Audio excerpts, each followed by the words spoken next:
Ciao ragazzi, nel video di oggi vi mostrerò solo i migliori trucchi per il vostro dispositivo Amazfit App.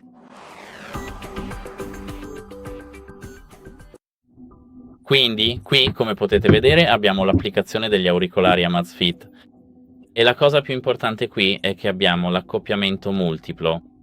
Quando è attivata, la cuffia può connettersi a più dispositivi contemporaneamente.